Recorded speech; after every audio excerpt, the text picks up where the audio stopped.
Every group, every presentation needs the one guy who doesn't look like they belong there. And tonight, it's Mr. Jim Barbour, everybody. Give it up, Mr. Jim Barbour.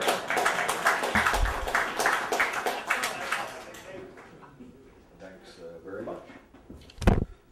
I thought there'd be some jokes about my past background, but by the time I got up here, and I think that if Todd would have been in front of me, I'd be able to comment about that.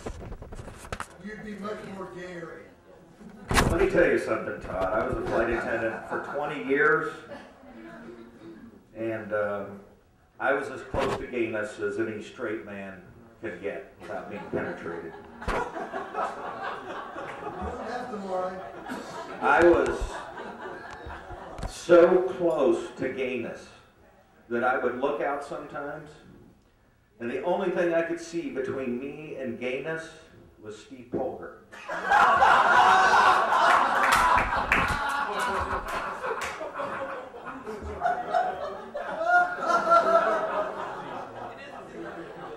I'd like to thank Steve for being here tonight.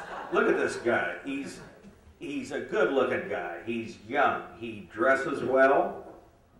He's neat. He's socially known all over Naples. He is the quintessential Naples metrosexual. Steve is. Steve is so metrosexual that his mother and father, every year, without even being asked, show up and march for the Gay Pride Parade.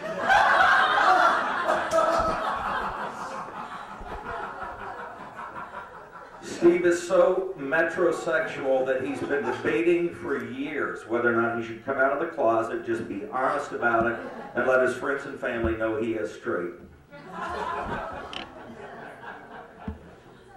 And I'd like to thank our Master of Ceremonies, Andrew.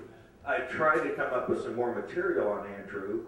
I emailed him a couple of times. The only thing I got back was, "What grade are you in, and would you like to see pictures of me naked?"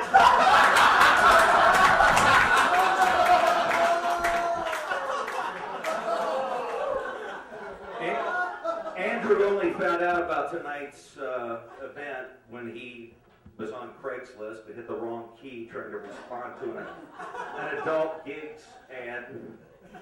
50 roses to you, Andrew. And for my fellow members of tonight's panel. Al Castle, the oldest person in Naples still awake at this hour.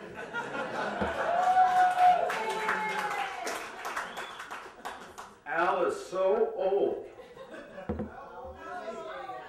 Al is so old, he's asked me 3 times tonight which one of us is Magnum's master.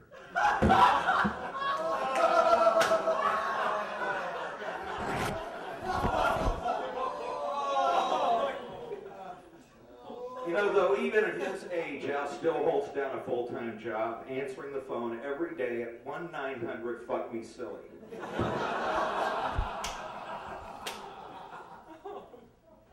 It's good to see Jeremy Brayton out and about again.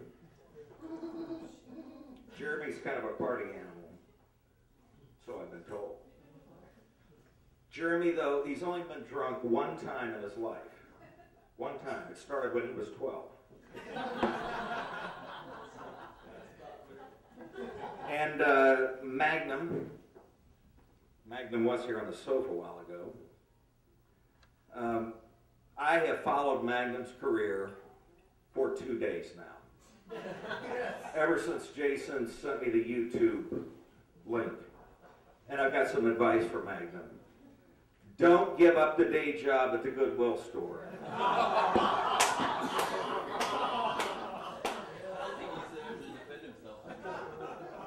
And there's Todd Steinkamp. I see the David Lawrence Center still issuing weekend passes.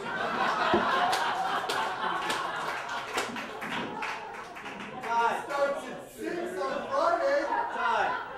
It ain't funny if it's true. Todd. Todd found out about tonight's roast when he ran into Jarvis while updating his wardrobe at Goodwill. And that brings us to tonight's guest of honor, Jason Hartgrave, or Jay, go by. Whatever. Jason has always led a very sheltered life. In fact, he told me earlier tonight he had never seen this many people assembled at one time since he witnessed his first barn raising.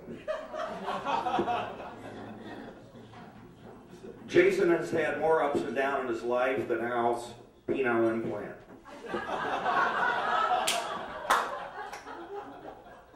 From the dusty plains of Tulsa, Oklahoma, right? Tulsa? Yes, Tulsa. Jason is a product of a strict, ultra-conservative, very religious upbringing. Even today, Jason will not fuck standing up because he doesn't want anybody to think he's dancing.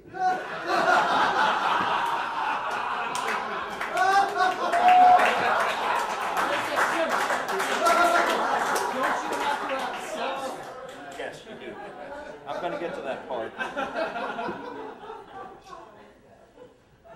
And speaking of fucking, Jason gets laid about as often as Todd gets his body waxed.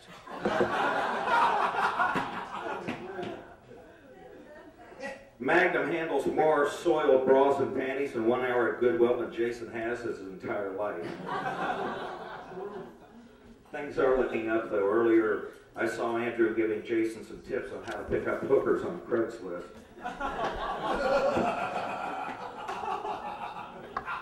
Everybody that knows Jason knows that he has had a drinking problem. His drinking became so bad last year that his friends decided to stage an intervention, but none of them could stay sober long enough to pull it off. Jason, in fact, told me himself that he knew he needed help when it began to affect his eye-hand coordination and slowed his ability to do what had brought him endless enjoyment for hours at a time. Yes, it was becoming extremely difficult to jack off.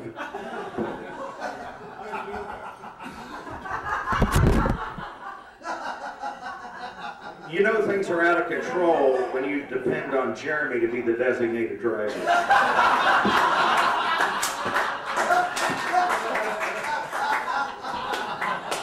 You know you have a problem when Steve tells you if you don't quit, he's going to kick your ass. You know you've hit rock bottom when everything Brad says sounds true.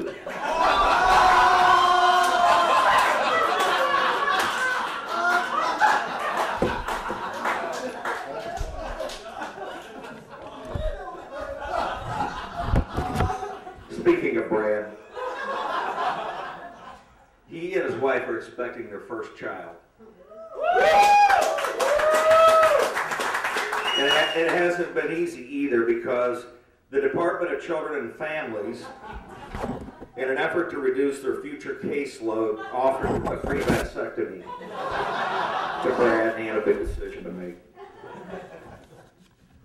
The world owes Jason and his fellow computer geeks, though, a debt of gratitude. Everybody in this room owes people like Jason a debt of gratitude. Yes. Jason was on the frontier of cyber technology. He worked endless hours, sacrificed his own pursuit of pleasure, with the exception of his daily masturbation routine, so that in the end we could all have streaming porn 24 hours a day blasting through our computers. Yes. Streaming porn. Finally, Todd has a reason to get up in the morning. It was hard. But now Jason is leaving us here in Naples to pursue his dreams in Costa Rica. He's actually part of a worker exchange program. Costa Rica gets Jason, and we get two non-English speaking convenience store clerks and one middle-aged crack whore. Andrew's pretty happy now. Magnum's worried about losing his day job. Al still wonders why in the hell there's so many people in his room. He never wonders. But seriously, I'm glad he asked me to be here tonight, and Naples lost is Costa Rica's game. You're a real nice guy. Thanks very much. All right. Jim Barbour! The surprising Mr. Jim Barbour. I'm telling you, that was pretty. that was, I take it all back. I take it all back. I was going to come in and ask you to do my taxes next April, but that was impressive, I got to tell you.